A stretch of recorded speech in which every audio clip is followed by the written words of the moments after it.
ए कहानीटे हेउची कालू आउ गोटे पिंपुड़ीर। मधुपुर नामक एक सुंदर छोट गाँटीए था। आउ सेई गाँटी देखिबाकू बहुत सुंदर थिला। एते सुंदर थिला कि लोके माने कहंती एहा केउ प्रकृतिर वरदान ठारू कम नुहे। हेले सेई गाँ रे झाटी माटीरे तियारी गोटे चाଳ घरे कालू रहुथिला। देखिबाकू गले कालूर ए दुनिया रे आउ केही नाहांती। ताकू जेतबळे 10 वर्ष होइथिला तार पितामातांकर देहांत होइगला। आउ सेबेठारू से एकेला हेइगला। पाठ साठ तो पढ़ी पारिला नाही। से अबा कौन बा करिब। से निजर पेट पोषिबा लागी प्रतिदिन जंगल को जाउथिला। आउ से जंगल को जाई सेठारे विभिन्न प्रकारर फलमूल संग्रह करुथिला।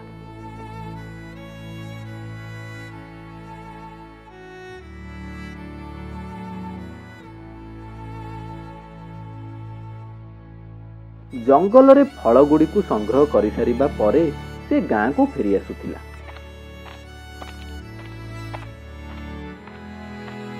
आउ गाँ रे बुली बुली से फल गुड़ी को बिक्री करुथिला।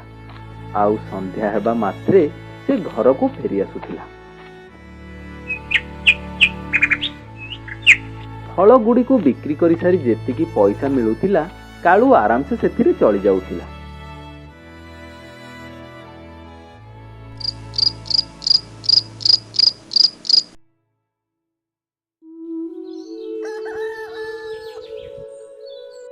प्रतिदिन भली कालू सकाळू सकाळू उठी जंगल को बाहरी जाए।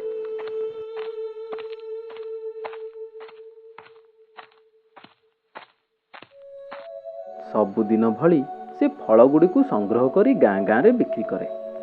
गोटे दिन कालू तार फलर झुड़ी को मुंडे रे रखी बाटरे जाउथिला। तार नजर पिंडारे बसीथिबा गोटे बुढ़ीमा उपरे पड़िला। कालू से बुढ़ीमा पाखकू जाई ताकू कुहे, आलो ए बुढ़ीमा, तू आज फल रखिबुनि कि? एई देख मु आज केमती तटका तटका ताजा ताजा फल आनिछि। नाई रे पुओ, मो पाखरे पैसा काई। मो पुओ विदेश रे अछि। से जेतबेले बाहा हेई नथिला मते प्रति मासरे पैसा पठौथिला। आउ एबे बाहा हला परठारु से आउ पैसा पठौनी।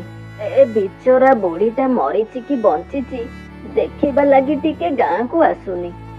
हौ बापा तू जा, मो पाखरे पैसा नाही, मु फल रखिबिनी। एमिति कहि सारी बुढ़ी ता पुअर कथा भाबी आखिरु झरझर करी लुह झरई पकाए। आलो ए बुढ़ीमा, तू कांदुचु, कांदना, देखिबु सबु ठीक हे जिवो। अरे तोर गोटे पुओ विदेश रे थिले कोन हेला? मु कोन गोटे तोर पुओ नुहे? देख तू कांदना, जहा भी तोर दरकार हेबो तू मते कहिबु। हौ ने फल ने, मते भी पुणी ए फल गुड़ी को संध्या पूर्व बिक्री करने को हबो। हौ बापा, ठाकुर तोर सबु बेले मंगल करंतु। तापरे राजू बुढ़ी माँ को फल गुड़ी को देई अन्य गाँ को फल बिक्री करने को जाए। आज तार फल गुड़ी को बहुत शीघ्र बिक्री हो जाए। तापरे से घर को फेरी आसे। हेले ग्रीष्म ऋतु हेइथिबारु बहुत जोर रे टाण खरा हेउथाए। कालू जोर रे धई सई होई आसी फैन आगरे बसी जाए।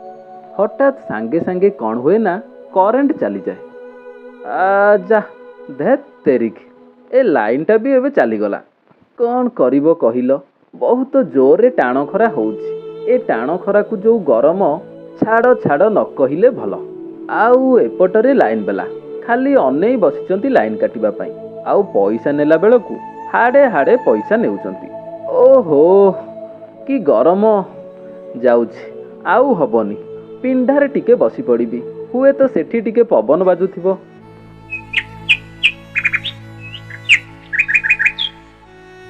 तापरे कालू घरू बाहरी ता पिंडा आगरे बसे। हेले टिके बोली पवन बाजे नाही। ओहो एठी भी टिके भी हेले पवन बाजुनी, कौन करिबी जो गरम होउची। हाँ जाउची गोटे काम करिबी, गाँ मुंडर नदी पठा को जीवी। अरे सेईठारे तो भल पवन देउथिबो। हाँ हाँ जाए।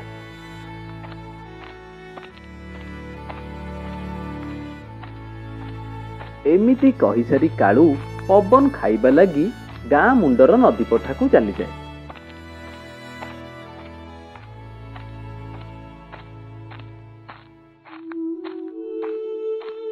ତାପରେ ସେ ସେଠାରେ ପହଞ୍ଚି ନଦୀ ପଠା ମୂଳେ ବସି ପଡ଼େ। ଆଉ ନଦୀ ପଠାରେ ତ ବହୁତ ସୁନ୍ଦର ପବନ ବହୁଥାଏ। ଓହୋ, କି ପବନ! ଖୋଲା ପବନରେ ଯେଉଁ ମଜା, ଏ ଫ୍ୟାନ୍ ଆଉ ଏସିରେ କେଉଁଠୁ ଆସିବ? ଆରେ ମନ ତ କରୁଛି ଏଇଟାରେ ଗାମୁଛା ପାରି ଶୋଇଯିବି। ଏମିତି କହିସାରି କାଳୁ ସେଇ ନଦୀ କୂଳରେ ବସିଥାଏ। ହଠାତ୍ ସେ ଦେଖେ ତ ଗୋଟେ ପିମ୍ପୁଡ଼ି ପାଣି ପିଇବା ଲାଗି ନଦୀର କୂଳକୁ ଆସୁଛି।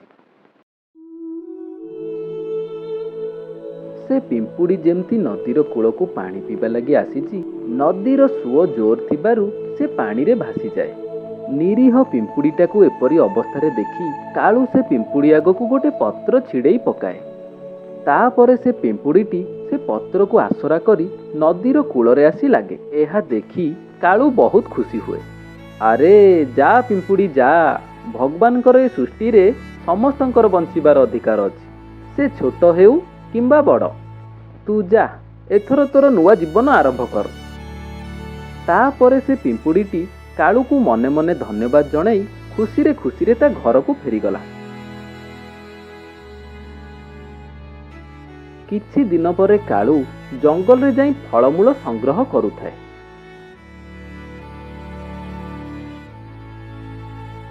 ଏପଟରେ ଜଣେ ଶିକାରୀ ଶିକାରର ସନ୍ଧାନରେ ଘୁରି ବୁଲୁଥିଲା।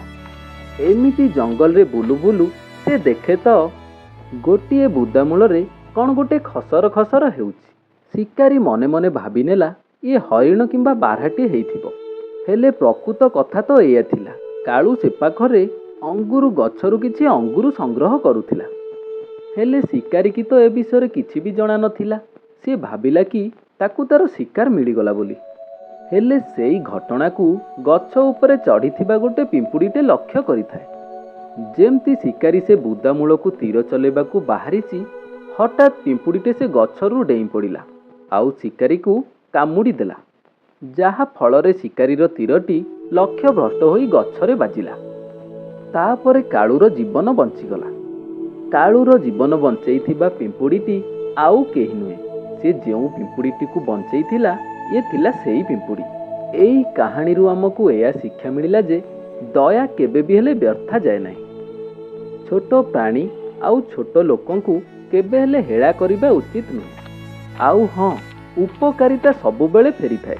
ଯଦି ଆମେ କାହାର ଉପକାର କରିବା ତାହେଲେ ସେ ନିଶ୍ଚୟ ଆମ ପାଖକୁ ଫେରିବ। ମୁଁ ଆପଣମାନଙ୍କୁ କ'ଣ ବା ବୁଝେଇବି, ଆପଣମାନେ ତ ଏ କାହାଣୀଟି ଦେଖି ସାରିଲା ପରେ ସବୁ କିଛି ବୁଝି ଯାଇଥିବେ। ଜୟ ଜଗନ୍ନାଥ। ଯଦି ଆପଣମାନଙ୍କୁ ଏ କାହାଣୀଟି ବହୁତ ଭଲ ଲାଗିଥାଏ ତାହେଲେ ଲାଇକ୍, କମେଣ୍ଟ, ସେୟାର, ସବସ୍କ୍ରାଇବ୍ କରିବାକୁ ଜମା ବି ଭୁଲିବେନି।